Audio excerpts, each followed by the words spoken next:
Yeah, yeah, yeah, yeah. Go in there. Let's go. Let's go.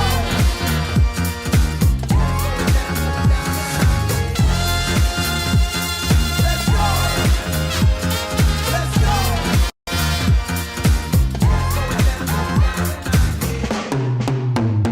Hey.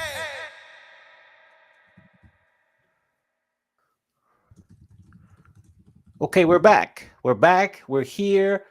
Another episode. We're coming to you on St. Patrick's Day. We're wearing Yes. our green, whether you can see it or not. We're wearing our green. And what's up, Mandy? What's new? How was your weekend? What's going on? Well, a couple things. I have a grievance to file about St. Patrick's Day. Okay. And this is probably not popular. I do love St. Patrick's Day. I've had so many fun memories. In fact, this morning I was texting. I have a group, a chat with my Ohio girlfriends, and I was trying to remember a time when we took the train down to downtown Cleveland. We went to the parade. We had so much fun. Not one of my girlfriends remembers being there with me. So I was trying to remember if I was actually there or if it's something I always wanted to do or if I went with a different group of friends. So I have very, very fond memories of St. Patrick's Day. But I was actually just trying to figure out what's this history of St. Patrick's Day. And so today I did a little research, and Amani, did you know that St. Patrick is not really from Ireland? Did you know this? No, but it doesn't surprise me. But keep going. He's not really from Ireland, which is fine. All of us are from Right. somewhere else. But here's what I learned, which I thought was interesting. I learned St. Patrick is some from somewhere in the UK. They think he's from Wales. At some point, he was captured and he was relocated to Ireland, where he was enslaved for 7 years. And while he was there, he became ingrained in the culture and the people. And even though he was in a not awesome situation, he actually fell in love with the culture and the people. So when he was released back, I think, to the UK. And then at some point over time, he then went back to Ireland. And, Ireland was typically a pagan or a Celtic from a religious standpoint country. He wanted to bring Catholicism to Ireland. So he became a bishop and he started practicing Catholicism. And this is where a lot of the Irish Catholics started understanding Catholicism versus paganism and, other religions. And which all these religions are fine. Whatever floats your boat is fine. But it was a new religion at that time. And so when the Irish Catholics then moved to the United States, when they migrated to the United States, you have all these pockets of the United States that have Irish Catholics. And so they wanted to celebrate their heritage and their culture here in the United States, which is how St. Patrick's Day came about, because St. Patrick's Day died on March 17th. So Mm, St. Patrick's mm. Day is more widely celebrated in the United States by Irish communities here in the United States than it is over in Ireland. That's what I learned today. So the only grievance that I'm filing is that he's not from Ireland, and it's not always about the beer or the green or the whatever. It's to celebrate. I think that's important culturally. Let's celebrate our Irish brethren, our Irish friends, and what the migration they made to come here to the United States, and all the great things they've built. This is their day today. Okay. All right. Yeah. Good Yeah. explanation. Money. Okay. Sounds neat. So see, yes, good explanation. Have to rewatch it. That's good. That's good. Um, okay. For What do you today, do? Like, what do you do for St. Patrick's Day? Do you have a thing? Do you ever celebrate? nothing. I do nothing. I You're barely wearing wear green. green. You're wearing green. That's nice. Yes, I am. I just changed before we started broadcasting. Yeah. So yes. Today we're gonna do an Ask Me Anything. So we're gonna go our March edition. So we're gonna go back and forth and ask us questions. Audience, if you're in the audience, ask us any questions about podcasting, our businesses, what's going on. We've got a lot going on between the two of us. So my first question for you, Mandy, Yes. is I know you're dealing with a lot of hotels and Yes. working through several things with the hotel. That's such a nice way to say it, Amani. Yes. So if you were to share with us maybe the top 2 or 3 most reoccurring issues that you are continuing to have to work with hotels with currently in the nicest way possible, what would those 2 or 3 issues be? Oh boy. It's my husband and I were just talking about this morning. It all comes down to customer service. When you have a 24-hour operation like a hotel, like a hospital, like other 24-hour operations, something is going to go awry. That's just the nature. It's a numbers game, right? There's statistics that support that. It's how you handle that mishap, how you apologize profusely to the customer for that mishap, how you recover from that mishap. All of that matters. And the biggest thing I've seen, and I've had about 6 or 7 mishaps in the last 2 or 3 weeks that have completely taken over my schedule. So it doesn't really matter what I've had planned for the day. I've had to drop everything and handle a hotel mishap.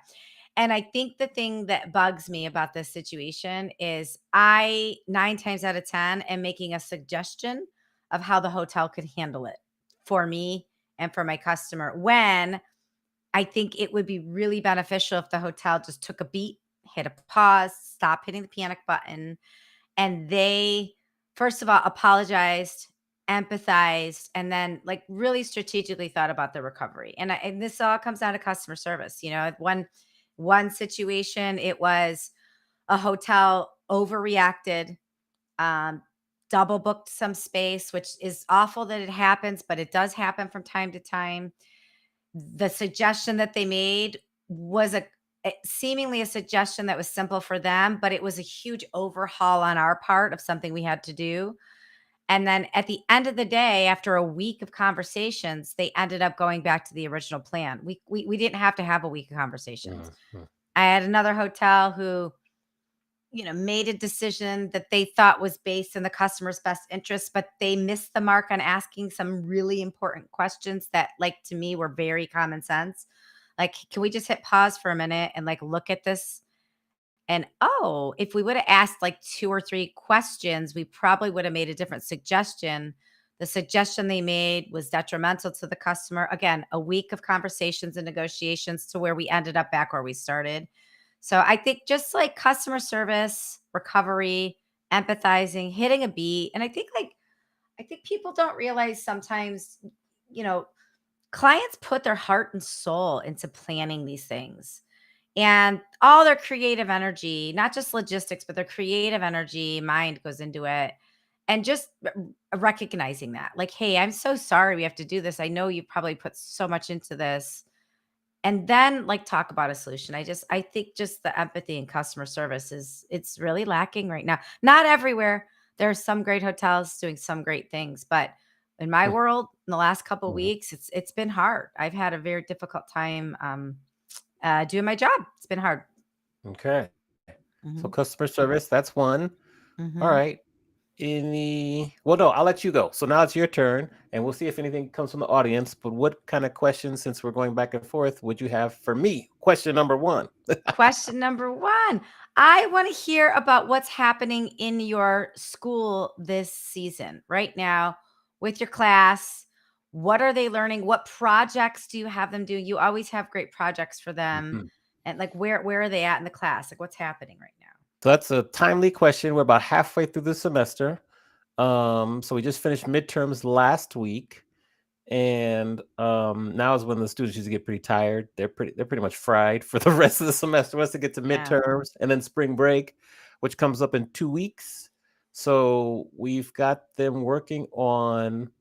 So the music business class, they have currently working on their music supervision project. What that is they have to take 4 scenes from a TV show or movie, or it could be those motivational videos we see online, and they have to pair it with a new piece of music. So they're Hmm. actually fulfilling the role of being a music supervisor. So they have to pick a scene, popular scenes they'd like to pick, like Spider-Man, or like there's funny classic movies, and they put new music to some of the popular scenes. So that's what they're working on now. For the entertainment operations class, they're going to be picking a piece of intellectual property and turning it into like a movie or a TV show. Very similar to how they took Barbie and turned it into a movie, or how they took Super Mario Brothers and turned it into a movie. They have to do the same thing, come up with a proposal. So they're beginning to work on that project right there. Ooh. Then let me think here. For my strategic business seminar class, our focus now is on storytelling. And so tomorrow's class, I have a challenge for them. It's an improv challenge where I'm going to put up a picture and say, we'll do the exercise with you right now, but you have to use your Fun. memory. Okay. So I want you to take 30 seconds. I'm going to tell you what the picture is. I don't think I can pull it up that fast. And I want you to just tell me a story about the picture. So the Okay. picture is going to be a picture of Garfield. So you have 30 seconds. Tell me a story about Garfield. Go. Okay. Well, I do actually have a story about Garfield, which is why I'm laughing. So when I was in like 5th or 6th grade, I was sitting next to Tom Harpster, who I didn't really have a relationship with, but he was the stepbrother of one of my girlfriends who I was really tight with. He was the brother that was like always at the house. We never really interacted with him. We didn't run in the same circles. Very nice guy. But he one day was sitting at his desk and he was reading a Garfield comic strip.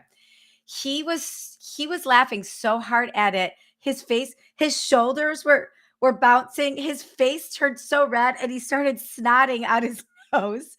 And I went and I got Tom Harpster. I got him some Kleenex. I'm like, "What are you doing? What are you looking at?" And I looked at this and I didn't find it funny at all, but I started laughing because he was laughing. And then because Yeah. I was laughing, other people were laughing. And everybody in our row was laughing so hard, but nobody knew what they were laughing at, all because of Garfield. And I later learned that Tom loves Garfield. He loves Garfield so much. Yeah. And I didn't know he read him all the time. And it's a moment I had never really paid attention to before. And I might have read him a couple times after, but I have a very fond memory of that. It was just like Okay. it was just a hyena laughing moment that was Yes. very contagious and fun when I See, was younger.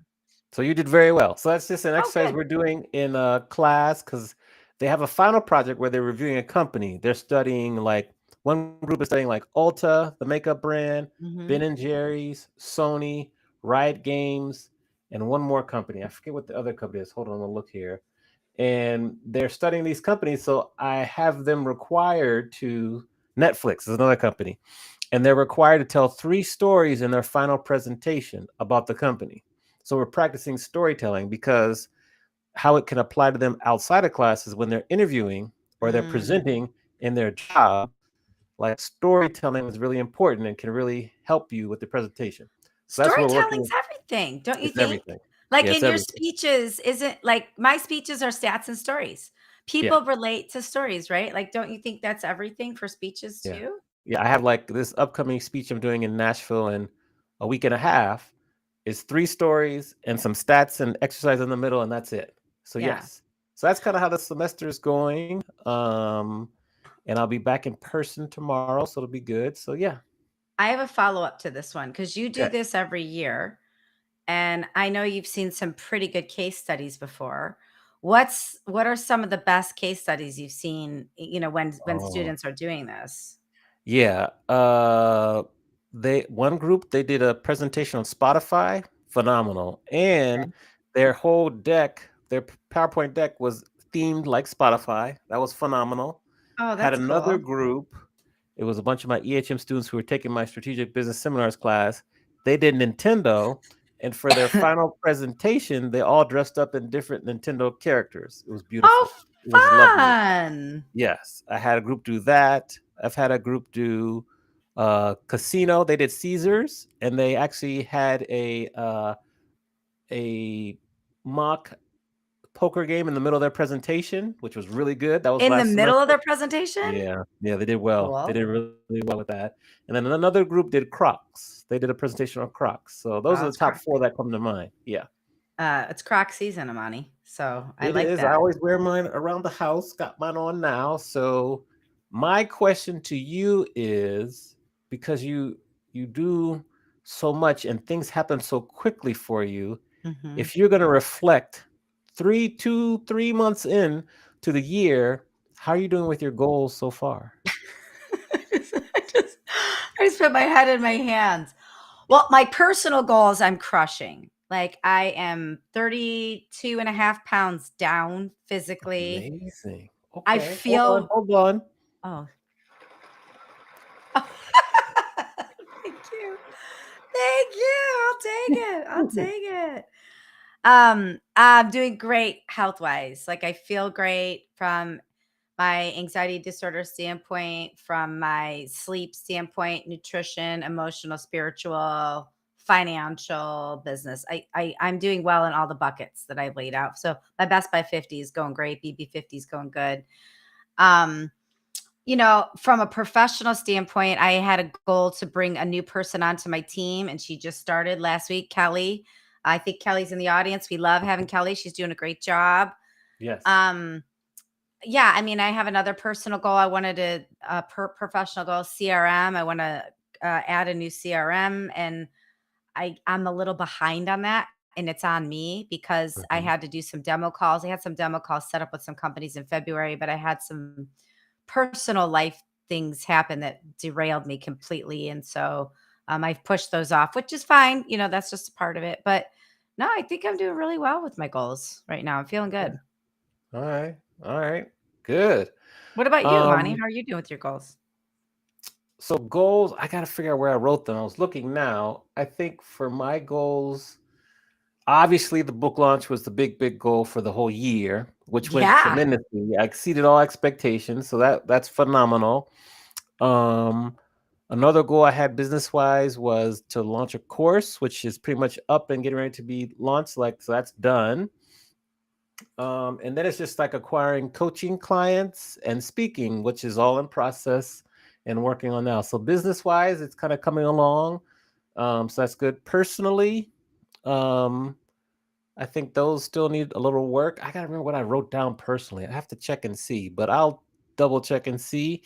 And so I think business wise, doing well. Personally, I probably have to do some catching up for the goals. So I think that's kind of where I stand so far. Yeah, that's good. Um, yeah. So that's it. So it's funny. Let me ask you how you would handle this. So last week I went to Sacramento.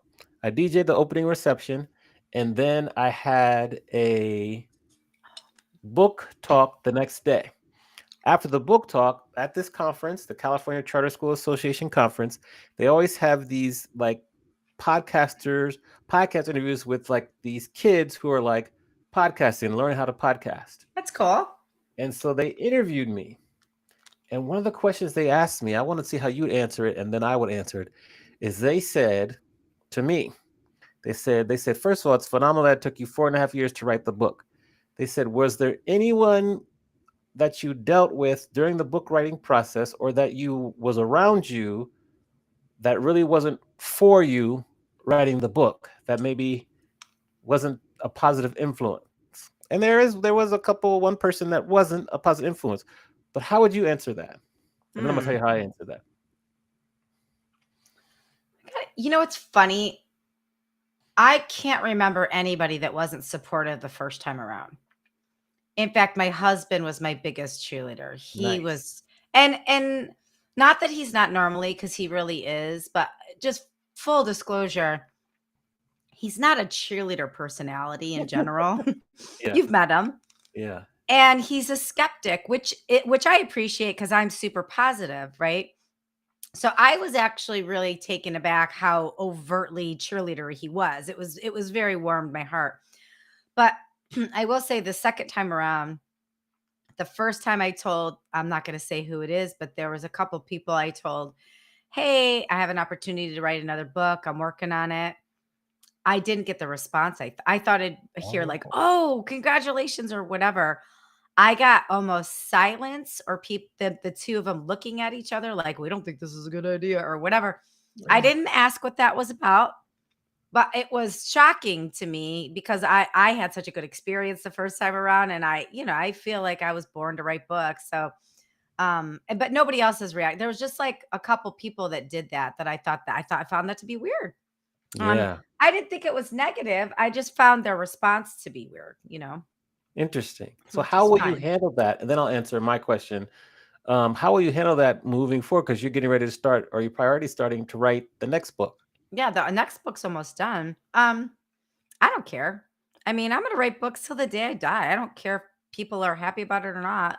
I was just surprised Yeah. about Yeah. that response, but I don't really care. I mean, I'm in the flowest of flow states. I'm the Yeah. happiest of all humans. Like I feel really good writing books. So That's you know what? yeah. If you don't Yeah. like it, piss off, I guess. Oh, sorry, Monty. That's okay. You have to put the Fine. E. Now you That's have to put okay. the Yeah. E. We're good. We're Sorry. good. So the Sorry. way I answered the question was, I Yeah, was how like, did you answer it? I was like, I said, that's a good question. And I kind of knew what they might have been thinking of. There's usually two people that will not be for you doing something like writing a book. If you're their age, it would be like a parent or a family member that's like, I don't think you should do that. I think you should do this. Or it Mhm. could be like a significant other. So Mhm. I was like, well, when I was in the process of writing my book, I was dating someone that probably wasn't the best for me and really blocked my creativity. Mhm. And so I said, so I had to kind of go through that. And then I told them the story about how I finished the research in like December of 2021. But then almost all of 2022, I was kind of stuck. I couldn't get anywhere. There were two reasons why. The first reason was there was someone who was around me I was dating that wasn't the best for me, just was like, oh, you should write a book about this other subject that was really negative and not this. And so that just got me stuck. And I didn't know where to get started with the book because it was so daunting to go decade by decade by decade. I didn't know a lot about the groups in the 50s or the 60s. So I had to start in the 80s and kind of work my way backwards to do that. Mm. And so I said, what I did was I started in the 80s to write the book. And then also had to get that person that was not good for me kind of away and out of me and start to heal and work through that. And finally, when I got to like 2023, it started to be better. And then I went on a music solo writing retreat to Minnesota. And that's when it really took off. And I said, the lesson I learned is that you have to view yourself like a house. And you have to be really, really careful who you let inside your house because that's very Mhm. personal. I said, people can come up to the door and knock, and you can come outside and talk to them and entertain them, but you have to be very, very careful who you let in your house because it can affect all parts of your life. And they really like that analogy and everything too. So I wanted to share that. I love that, Amani. I'd never thought that's such a good visual. Like, be careful who you let in your house. People are gonna knock on your door. You could still open the door and talk to them, but like letting them in your house is a threshold that you've got to be wise about. That reminds me of there was a video on Instagram a couple weeks ago about like when somebody says, "What are you doing this weekend?" and you're like, "I'm doing nothing." Like me doing nothing is not an invitation for you to gobble up my time and my plans. Like I am fine and happy doing Yes. just nothing. But Yes. it's kind of like the same thing. Just because you have a little space doesn't mean you're allowing people to jump in your space. Like Yeah. you've got your Yeah. house, doesn't mean everyone's welcome or can come in. You've got to be conscious of that. Yeah, I think that's Yeah. a really interesting visual. I appreciate that. Yeah. Yeah. So that's just a fun story. Um, I think we asked your question, then I think we might have a question from the audience. Um, well, I want to know. I know we've talked a lot about your sleep. We've talked about your Peloton. But soccer is something you used to do that you loved doing. What role is soccer playing in your life these days, if at all? And it's okay if it's not. It's something I haven't asked you really ever, but Yeah. I know how Yeah. much you love soccer. I do. No role at all. Soccer is gone. It's gone. So, um, yeah, maybe eventually pickleball might maybe take its place, but pickleball is very different. It's very different because soccer you at least have like a team of like 9 or 10 people, and you kind of get together. Pickleball is usually 1 or 2 people at most. Yeah. So that's an area that's like missing. Um, yeah, I don't quite know. Yeah, what is it though? Like, so, I mean, I know there's some things I've had to let go of physically for different reasons. We could talk about that, but like, why is soccer? Do you want to keep it in the past? Is it like a physical thing, or is it like you don't really want to play on teams? You don't have time. What's the reason? I was just kind of my hamstrings were pretty bad, so I just really wanted to kind of do some things that were less strenuous on the body, Yeah. and I was just worried about my legs, whatever, because I see people like tear ACLs and stuff, and I just wanted to kind of stop while I was ahead, and just focus on like some more cardio and weight training. So that's why I stopped. I could always start up again, but I think I'm good. I just got to figure out what team aspect I can use to replace it, Hmm. and maybe that's improv. I don't know, but yeah. I feel the same because I used to love boxing and I can't box Oh, anymore, and flag football. Like, yeah. the older we get, if we want to Yeah. be active and mobile, we've got to just be kinder and gentler to our Yeah. bodies. And we could still work out, but I'm with you. Yeah. It's hard Yeah. to, I remember hanging up my cleats. When I hung up my Yep. cleats for flag football, I was sad, but Yep. those were good times. Yeah. But it's a lot. That's a lot. The running and the sprints and the start stops, that's a lot on your body as we age. So I get that. Yeah. Yeah. So that's that. Okay. Question. I don't know who asked this question. It said, if you could interview anyone on the podcast, dead or alive, who would it be and why? Amani, you go. I think I know what you're going to say. You know my answer is Babyface. That's one. I'll give you a part two. Maybe Les Brown would be a good person to interview too. We Which could which interview is Les Brown. we sure could. So that comes to mind. That'd be number two. Number three would be I want to interview like Ed Milet. He's like in the self-development world. He'd be pretty interesting. But really, it's the wife of your guy. It's Jesse Itzler's wife, because with Spanx and everything, I would love to interview her. Sarah So Blakely. Sarah Blakely, excuse me. Not just I yes. That's a Yeah. hard one for me because I love Sarah Blakely, but we've reached out to Jesse and he said yes, but then he got busy, so we've got to reach back out. Yeah. I would love to interview Jesse Itzler on our show. He's made such an impact on me personally from being in his coaching programs. I just for the chance to tell him thank you Yeah. for Yeah. it's been life changing being in his program since 2021. It's been life changing. So I would love to interview him, and obviously Sarah Blakely. Kendra Scott, Ooh, what a yes. story she has. Her autobiography, Born to Shine, is really, really good. I didn't realize the life she's had a hard life, and she's Hmm. had some crazy near-death experiences, unbusiness related, that like it's just like you have to figure out how somebody's as resilient. So I would love to interview Kendra Scott. Um, I mean, Oprah Winfrey. Yeah. Who Yeah. Hmm. wouldn't want to have Opes on the show if we're really aiming for it?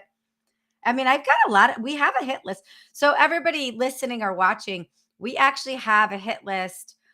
We have a show flow. We have all of our guests and everything about their guests for the future. And then we actually have a hit list at the bottom of that. And we've actually interviewed some of the people on our Yeah. hit list, because when we interview them, we mark them green.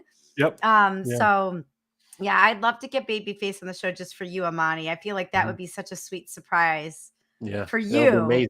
I'd be ready. Yeah, Yes. I have my yeah. questions ready. So yeah. Let's go back to your book. Hmm. You're writing your book. I have a two-part question. The first part is, what lessons did you learn the first time you wrote a book that you're going to apply to this next book? And then, what lessons did you learn from my most recent book experience and launch that you would apply to your upcoming launch or writing release? Okay, I love this.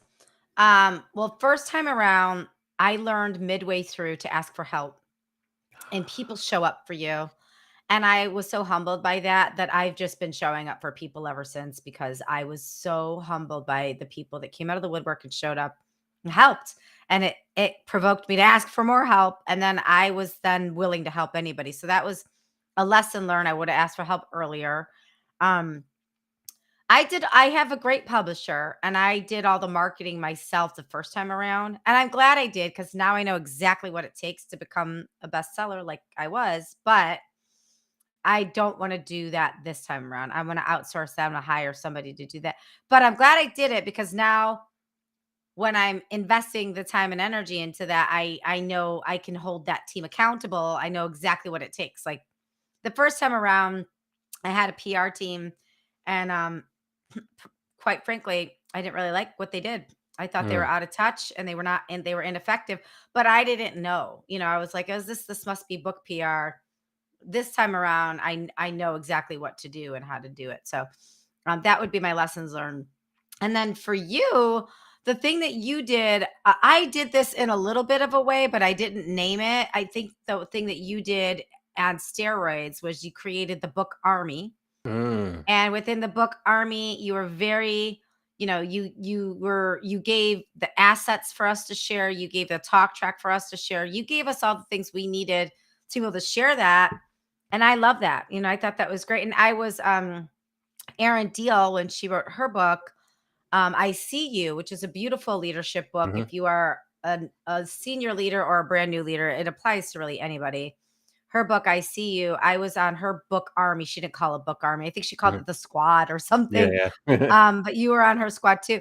And I learned a lot from both of you watching how you shared information like that. And so I'll definitely have a book army or a squad or Yes. something Sign that me up. rhymes. I'm Yeah. ready. Send me the assets. I'm ready. So Thank you, Amani. I'm ready to Thank go. you. Yes, yes. Okay, your turn. And then we have another question from the audience.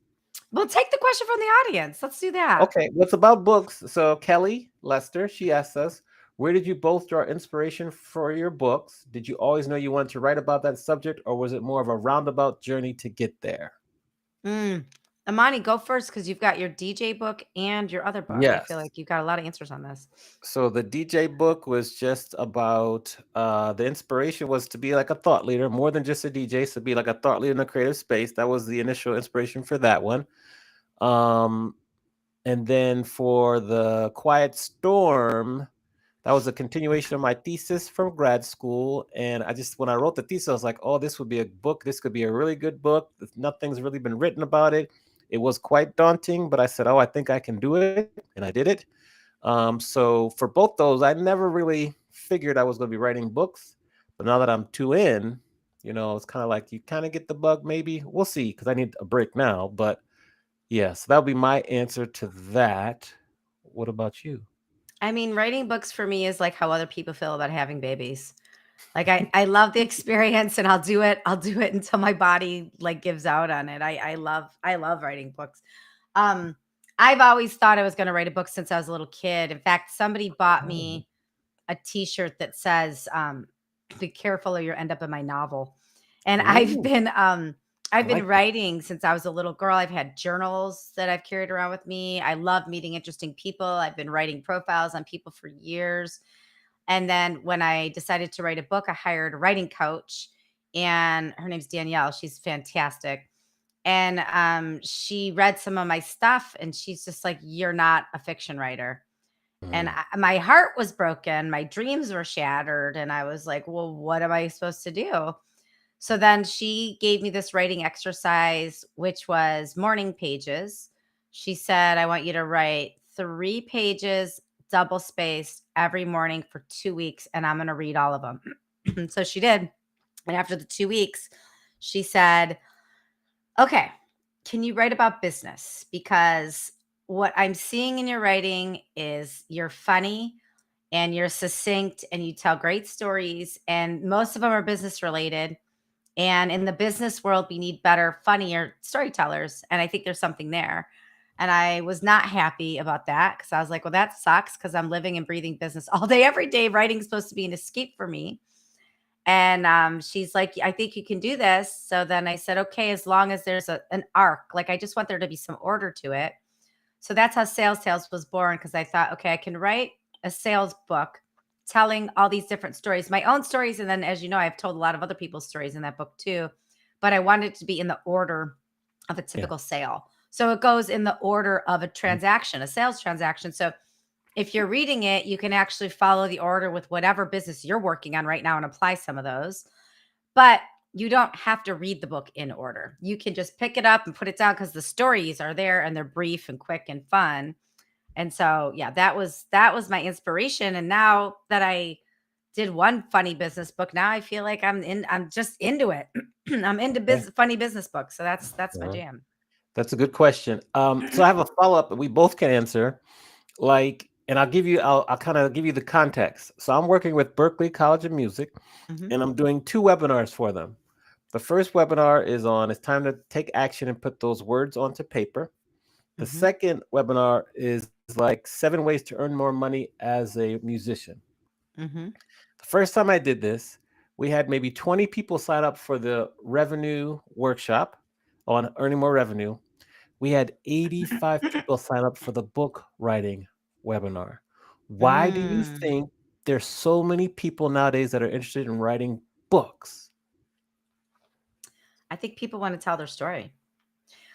I think there are so many interesting stories out there that we're not even hearing or we're not even reading. I also think people think they're way more interesting than they are. I think it's both sides. There's a Really? lot of interesting stories nobody's telling, but then there's a lot of people who think they're way more fascinating than they are. And that's probably 85 people and that's in that Yeah. subset, right?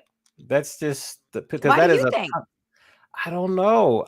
I don't know. Like, I think a lot of people, maybe now, I guess the barrier to entry is so low with, Yeah. the rise of independent publishing and hybrid publishing that people now see it's more, uh, with the internet, it's more like it can happen, Yeah. but like, I don't know. I don't know. That's maybe why. And then people just get inspired by other people they see writing books. But I think the hardest thing for these 85 or more people really is that the hardest thing is to finish the book. That's the hardest thing. You could start as many books as you want, but finishing it Right. is the hardest. Yeah. Finishing Yeah. it is hard. I agree. Yeah. It's not that hard. Well, I'm going to ask you this. What did you find the most difficult in terms of not the structure, but the actual process of writing your book? I would say number one, like finishing it 3 times. Final manuscript, first edits, second edits. The second thing was like getting the photos for my book, negotiating to get them, putting them in the book, and finishing that whole process. And then 3 would be like doing the audiobook, was like just doing that at the same time. That Yeah. will be the hardest. And then it's really just the finishing was the hardest because it's Yeah. like pulling it over the finish line. What do you think about the finishing? Is it like making time for it? Is it getting in the right brain space for it? Is it like what about the finishing is so difficult?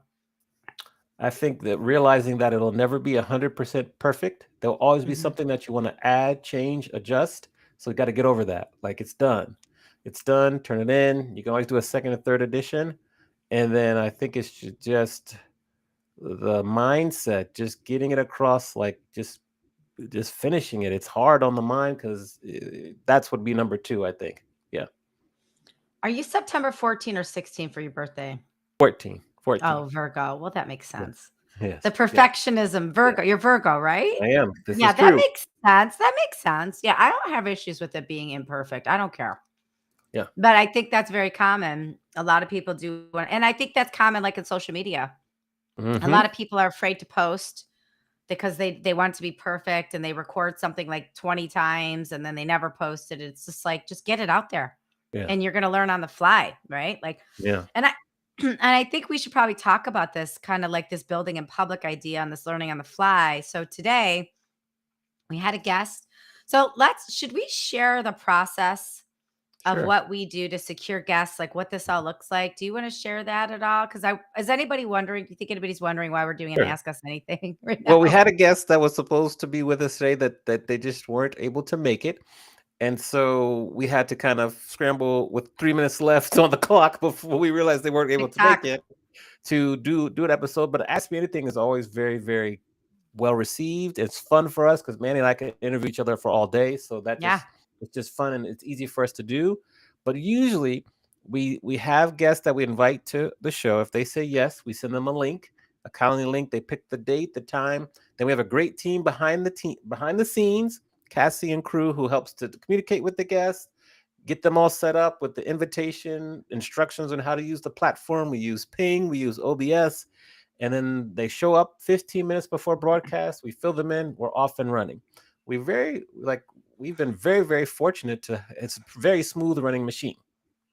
And that's kind of the process. We record, then we send them some clips, we post it up, and we keep going. Did I miss anything?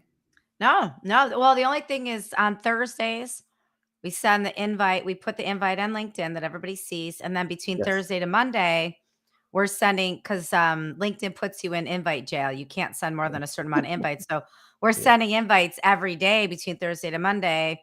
So that's probably when you, as a listener or watcher, that's when you see it in your inbox. So Mhm. there is a lot of work that goes into getting the guests, communicating with the guests.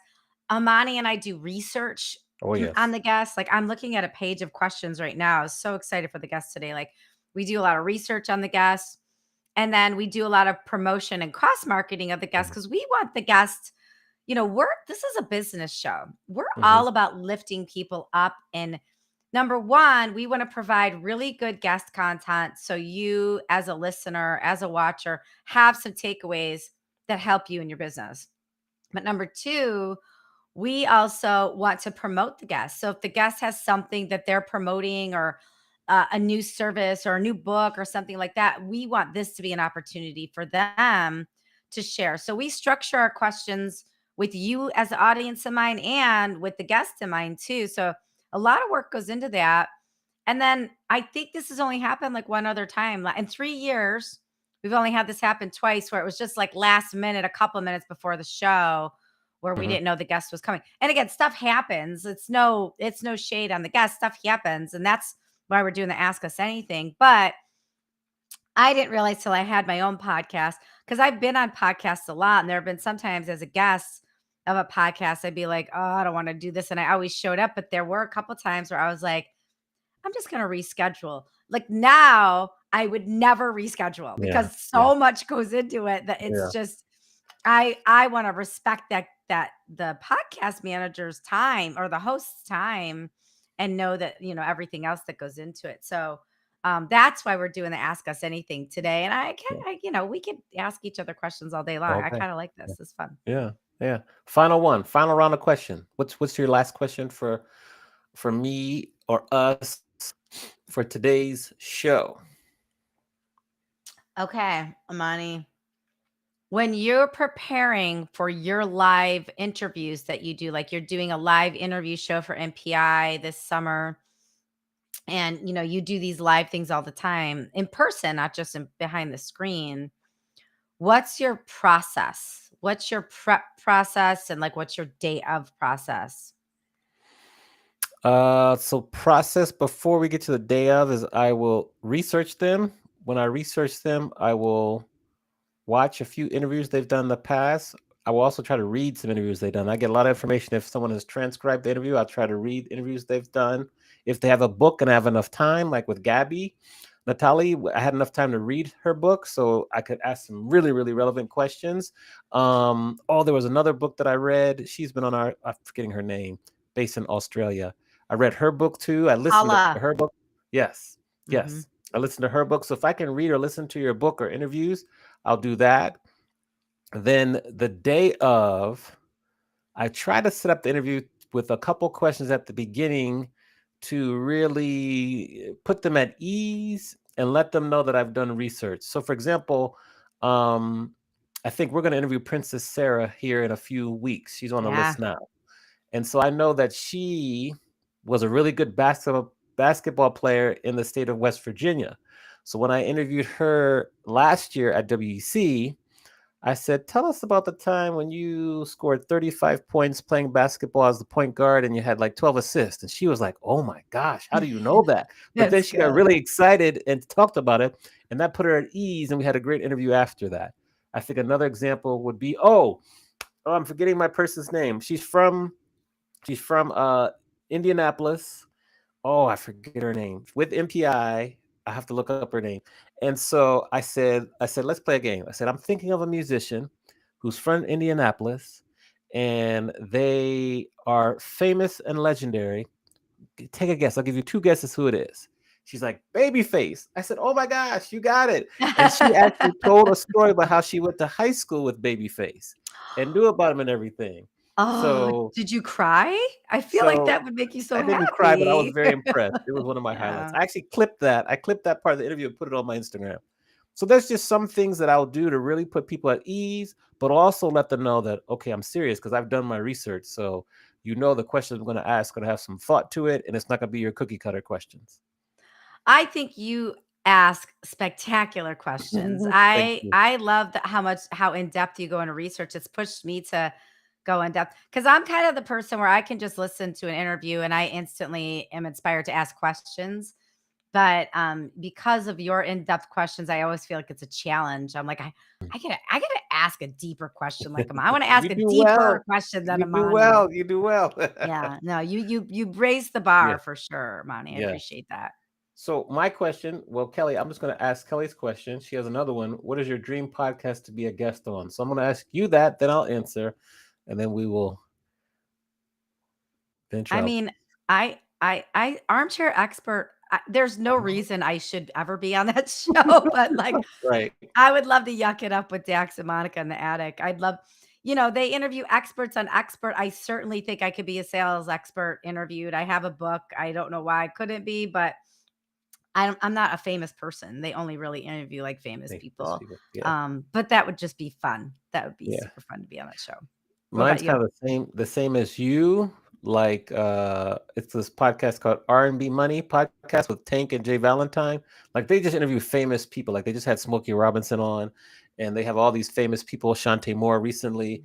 So I would never be on the radar, but to be on that podcast and talk about R&B music and the things, that would be amazing. That's like a dream. I don't know if it'll happen because I'm not famous, but we could put it out there. So Let's both put of it out there ours to the universe. both of ours are like dream ones. I wouldn't mind being on Mel Robbins' podcast. She's Mhm. interesting. I like hers. There's a couple others too. Yeah, I think that's a good one. That's a good question, Kelly. Thanks for Yeah, asking. yeah. I want Thanks Kelly to for drop in the chat what podcast she wants to be on. yeah, That's yeah. a Put that's that a in the fun one. chat, Kelly. Mhm. Now, who do we have to look forward to next week? Next week we have Chad Yarvitz, who is the president of Explicit Fitness. So he is another wellness expert. I'm trying to get a lot of wellness people in here, so we don't forget how important the wellness is in business. But he's also a former professional boxer.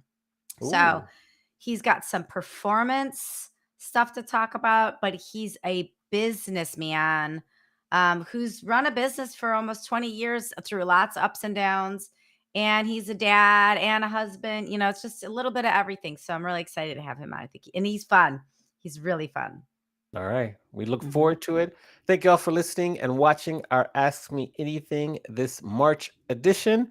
Make sure that you rate, review, subscribe to the podcast on the platform that you're watching or listening on. And we appreciate the support. We will see you next week with our next guest. And we just love doing our Ask Me Anything. So thanks for tuning in. Leave us more questions for the next one. And with that, we will see you next time. See you next Take care, time. everyone. Thanks for joining in, friends.